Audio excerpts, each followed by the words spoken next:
E aí pessoal, bem-vindos ao nosso canal, né? Sou o pastor Marcelo, tá?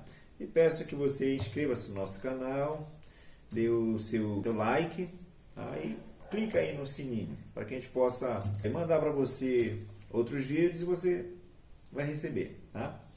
Nós hoje vamos dar continuidade ao nosso tema, a influência de espíritos malignos nas famílias. O nosso texto base é Marcos, capítulo 5, do versículo 1 ao versículo 4. Entrementes, chegaram a outra margem do mar, a terra dos Gerazenos.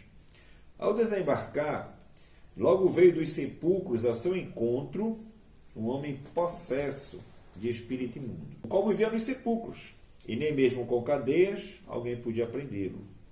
Porque tendo sido muitas vezes preso com grilhões e cadeias, as cadeias foram quebradas por ele, e os grilhões despedaçados.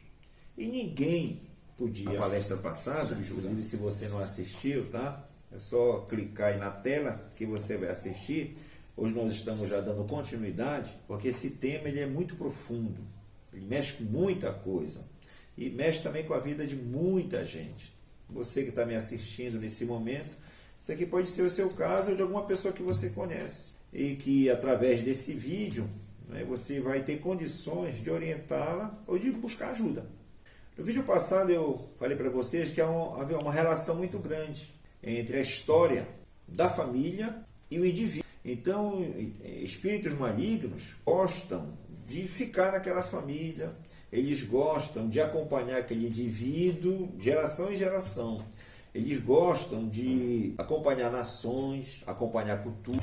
Observe que no verso 2 diz que Jesus, ao desembarcar, logo veio dos sepulcros a seu encontro um homem possesso de espírito imundo. Esse homem, esse gadareno, né? O verso 2 diz que ele morava onde? No cemitério. O verso diz que ele veio dos sepulcros. Ora, mas esse homem, a origem dele não é no cemitério. Por que ele morava então no cemitério? Porque os espíritos malignos que habitavam nele o levaram àquela situação. Então aprenda que espíritos malignos adoram te separar da tua família. Eles adoram dissolver famílias. Então eles entram nos lares, eles quebram os laços, eles semeiam a desarmonia, semeiam a discórdia, eles semeiam a falta de amor e de respeito. Esse homem, ele tinha uma família, com certeza um pai, uma mãe, talvez uma esposa, talvez filhos, mas tudo isso foi deixado para trás quando ele foi influenciado por espíritos malignos. A gente fica pensando assim, né? Desde quando esse homem começou a ser influenciado por esses espíritos imundos? E por que esse homem foi escolhido para ser dominado por esses espíritos imundos? Porque no verso 2 a palavra possesso quer dizer que o espírito maligno entrava nele e assumia a mente dele, assumia a identidade dele. Esse homem não tinha mais domínio sobre ele. Ele era um canal onde esses seres malignos se comunicavam com o mundo. Então, aprenda também que existem pessoas que têm essa sensibilidade. Então, esse homem ele tinha essa sensibilidade. Repito, existem pessoas que nascem assim. E que, infelizmente, elas têm medo, né, de falar, ou elas contam e as pessoas não acreditam. Isso aí vem desde criança. Certa vez eu estava no local dando aula, eu também sou professor, e me trouxeram uma criança de 5 anos. E a criança estava muito assustada, porque no local onde ela estava, ela viu um vulto lá passando, olhando para ela. Aí eu peguei a criança, conversei com ela, voltei no local, e disse, olha, eu vou fazer uma oração aqui, só ver que não vai ter mais nada aqui. Aí eu orei com ela, e disse, agora abre o teu olho. Não tinha mais nada lá, não via mais, também uma coisa. Eu disse, não. Eu comecei a conversar com a criança, perguntei, meu querido, desde quando você vê isso? Ele disse, tio, eu sempre vejo isso lá em casa. Você falou para o seu pai, para sua mãe? Eu falei, eu falo, mas eles não acreditam, eles dizem que é mentira minha. Então você, tome cuidado, tá, com seu filho, acredite no que ele te fala, tá bom? Porque, repito, existem pessoas que já têm essa sensibilidade. E esses seres malignos, eles sabem disso. Eles olham essas pessoas como uma porta para eles poderem se comunicar com o mundo. Só que eles acabam roubando a liberdade dessa pessoa. Eles acabam roubando a identidade dessa pessoa. Muitas vezes acaba se tornando um doente mental. Psiquicamente acaba adoecendo. A cidade onde ele morava, muito grande, Gadara, tinha 10 cidades ali. Mas observe que ele era aquele que exteriorizava os demônios. Não quer dizer que a pessoa que é possessa é só ela que é influenciada por demônios. Não é isso.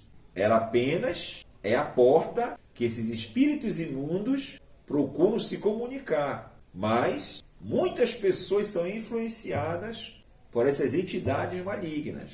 Só que elas não exteriorizam claramente essa influência na vida delas. Aparece de outras maneiras. São pessoas que têm muito ódio, são pessoas que fazem muito mal aos outros, são pessoas que têm prazer em ver o outro se dar mal, são pessoas que não amam o seu próximo, são pessoas que têm muita inveja, são pessoas que são escravas do álcool, são escravas das drogas, são escravas do sexo, só se preocupam em serem melhores que as outras. Elas não se preocupam em ter um relacionamento sadio com Deus. Essas pessoas também são influenciadas por esses seres. Elas acham que não, mas são. E muitas vezes elas gostam, de ver pessoas possessas, porque esconde a situação dela. Então todo mundo se foca naquele, olha, também aquele ali é o possesso, aquele ali é o doido, aquele ali é o maluco, aquele ali que tem a mente fraca, aquele ali que é o viciado. Então, a situação daquela outra pessoa acaba escondendo a situação dela. Por isso que ela acha que não é influenciado, mas é. Então tome muito cuidado com isso. Observe que esse homem morava no cemitério. Eu conheci uma pessoa assim. Eu conheci uma jovem, também quando eu servi lá na fronteira, que ela tinha uma obsessão por cemitério. Essa jovem me contou a seguinte história, que estava na casa dela, a cidade onde eu estava era pequena, lá em Porto Murtinho, no Mato Grosso do Sul. E essa jovem simplesmente ela saía da casa dela e ia lá para o cemitério. O cemitério era público lá, tudo era perto lá. E ela entrava e ficava lá no cemitério. Ela era atraída para ali. Então, de vez em quando ela fugia para lá, ficava lá, se sentia bem lá. Até que ela conheceu um jovem, um rapaz bom, e esse rapaz começou a namorar com ela na escola. Até que um dia ele falou que ia na casa dela, para conversar com os pais, para oficializar o namoro deles. E tá certo, a jovem ficou esperando, a porta estava aberta lá. E o rapaz disse que quando ele foi chegando na casa dela, que viu assim a porta aberta e a jovem sentada no sofá, ele disse que viu do lado dela um ser monstruoso. E que olhou para ele e disse para ele ir embora dali. Só fez assim para ele, vai daqui. Ele olhou e já voltou, já entrou lá e disse, opa. Aí a moça estranhou, né? Aí no outro dia perguntou para ele o que houve, ele contou a história. Aí eu conversei com os dois e eu perguntei para ela se ela via vultos, se ela ouvia vozes, tudo isso ela via. Ela disse que no quarto dela ela via passar assim na janela, batia lá, fechava a janela. Aí nós fomos lá orar na casa dela. Começamos a orar na casa dela, pedir que em nome de Jesus aqueles seres se afastassem dali. Começamos a orar por ela, começamos a ensinar o evangelho de Jesus para ela, para que ela entendesse o que estava ocorrendo, e começasse a se proteger. Porque quando a gente tem fé em Jesus, a gente se protege de tudo isso. Porque Jesus é superior a tudo isso. Então você que está passando por esse problema, ou você que conhece pessoas que tem passado por esse problema dentro da casa, que começa a ver espírito, que está se portando de maneira diferente, você pode ter certeza de uma coisa: há uma origem nisso. Pode perguntar que você vai ver se não vem lá de trás. Então, creia em Jesus, não se deixe influenciar por isso, não deixe que esses seres assumam a tua vida, porque senão você vai perder a sua identidade.